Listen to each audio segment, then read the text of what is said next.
Hot News ukaba ariyo ukomeje gutega amatwi, wowe icyo tugusaba ni ukureba hasi handitse ijambo subscribe ukagenda urikandaho, tukagenda tubana mu buzima bwacu bwa buri munsi. Ni kenshi rero hagiye humvikana amakuru yo kuba Rusesabagina yaba akomeje gukina ku mibyimba y'abantu benshi, nyuma yaho aje gutangaza ko kurekurwa kwiwe atari imbabazi ahubwo ari igitutu cyaje gushyirwa ku gihugu cy'u Rwanda. Ibi rero uyu mugabo nyuma yo kubitangaza, dore ko uyu mugabo nyuma y'igihe kirekire yari amaze afungiye hano mu Rwanda akaza guhabwa imbabazi na Perezida wa Repubulika, uyu mugabo nyuma yaje gufungurwa bidateye kabiri aza kwigamba avuga ko gufungurwa kwiwe kwaba ngo nta ruhare igihugu cyaba cyarabigizemo ahubwo ari igitutu. Abandi bantu bakomeye bagiye bagaruka kw'iyi mbwirwaruhame uyu mugabo yaje gutanga, dore ko baje no kumunenga bavuga ko ari umugabo wisubira ku ijambo ryiwe bigendeye ku iretere yaje kwandikira umukuru w'igihugu. Abagabo barimo umugabo ukomeye cyane Tito Rutaremara yasubije Rusesabagina wigambye ko yarekuwe kubera igitutu. Mu buryo butunguranye, Paul Rusesabagina wamaze imyaka 2 afungiye ibyaha by'iterabwoba yakomanze ku gituza avuga ko yarekuwe kubera igitutu kandi byagizwemo uruhare n'abaharanira uburenganzira bwa muntu, yitsa cyane ku muryango Human Rights Foundation. Rusesabagina umaze amezi 3 afunguwe yanyuranyije n'ibyo yanditse mu ibaruwa asaba imbabazi Perezida wa Repubulika, avuga ko kubera izabukuru n'uburwayi budakira asaba gufungurwa kandi ko ntaho azongera guhurira n'ibikorwa bya politiki. Uyu mugabo rero twavuga ko anyuranyije n'ibaruwa yiwe, dore ko bamwe badatinya no kuvuga ko bwari uburyarya bukomeye cyane, dore ko uyu mugabo yaje gutangaza byinshi byatunguye abantu.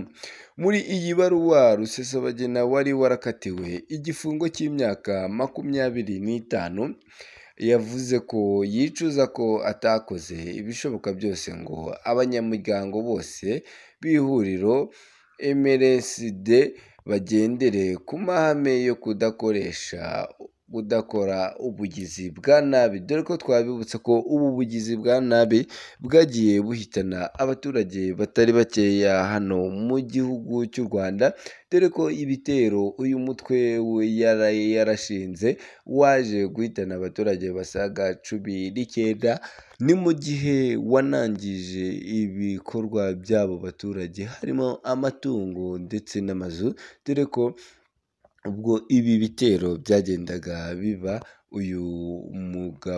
uyu mutwe yari ayoboye wangije byinshi hano ku butaka bw'u Rwanda. Mu ibaruwa ye kandi yakomeje agira ati, ndamutse mpawe imbabazi nkarekurwa nahamya ko nzamara igihe sigaje cy'ubuzima bwanjye muri Leta Zunze Ubumwe za Amerika ntuje. Ndabizi neza binyuze muri iyi baruwa ko nta zindi nyungu ntegereje zaba bwite cyangwa iza politike. Ibi bibazo bijyanye na politike y'u Rwanda nzabisiga inyuma yanjye. Benshi batunguwe no kumva mu ijambo Rusesabagina yagejeje ku bitabiriye inama izwi nka Oxfam for Freedom Forum, yaranyuranyije n'ibaruwa yiyandikiye akanayisinyiraho umukono, akavuga ko yarekuwe kubera igitutu. Yagize ati, uyu munsi ndi umuntu widegembya kubera amajwi yanyu n'abandi benshi nkamwe mwese mwashyize hamwe muharanira ko fungurwa n'izindi fungwa zose za politiki. Ku bwanjye mwegukanye itsinzi. ukwidegembya kwanjye kurerekana ko iyo mushyize hamwe mugaharanira ibyo mwemera, iyo mushyize hamwe muyobowe n'amahame y'uburenganzira bwa muntu na demokarasi, muratsinda. Umuyobozi w'urwego ngishwanama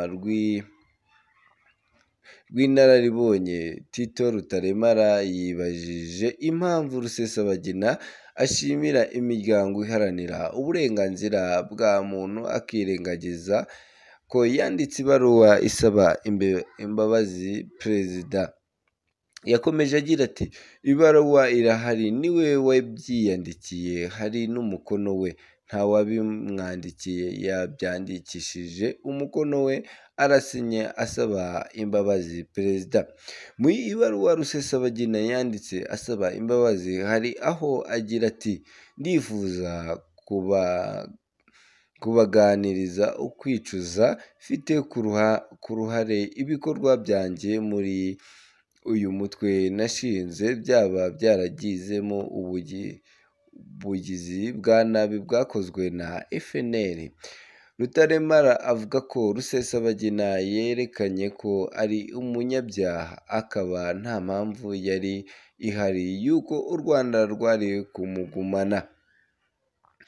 Yakomeje agira ati none se abo ngabo niba ari bo bamurekuye bamufunguje, kuki yanditse ibaruwa isaba imbabazi? Muri Werurwe 2023 nibwo inama y'abaminisitiri yemeje ko Paul Rusesabagina na Nsabimana Callixte Sankara na bagenzi babo bahamijwe ibyaha by'iterabwoba bafungurwa ku mbabazi za Perezida wa Repubulika nyuma y'amabaruwa agaragaza ukwicuza no gutakamba. Ubwo Rusesabagina yari amaze kurekurwa kubera imbabazi, guverinoma y'u Rwanda yavuze ko guhabwa imbabazi kwe bidakuraho igihano yahamijwe ndetse ko gishobora gusubizwaho mu gihe yaba asubiriye ibyaha yakoze. Urukiko rukuru urugereko ruburanisha ibyaha mpuzamahanga n'ibyambukiranya imbibi muri Nzeri 2021 rwari rwakatiye Paul Rusesabagina gufungwa imyaka 25 naho Callixte Sankara akatirwa imyaka 20 nyuma yo kubahamya ibyaha by'iterabwoba n'ibifitanye isano n'iterabwoba byakozwe na umutwe wa FNL. Muri Mata 2022 urukiko rw'ubujurire rwagumishijeho igifungo cy'imyaka 25 urukiko rukuru rwahanishije Rusesabagina mu gihe Nsabimana Callixte Sankara yagabanyirijwe igihano avanwa ku myaka 20 ahanishwa imyaka 15 kubera gutakamba. Dore imwe ngiyi ibaruwa mu ibaruwa uyu mugabo yaje kugenda yandikira asaba imbabazi Perezida wa Repubulika y'u Rwanda, nubwo we yagiye yigamba avuga ko kurekurwa kwiwe byaba ari igitutu imiryango mpuzamahanga, ndetse ko atatinye no kuvuga ko umuryango yatangajemo iki kiganiro ari wo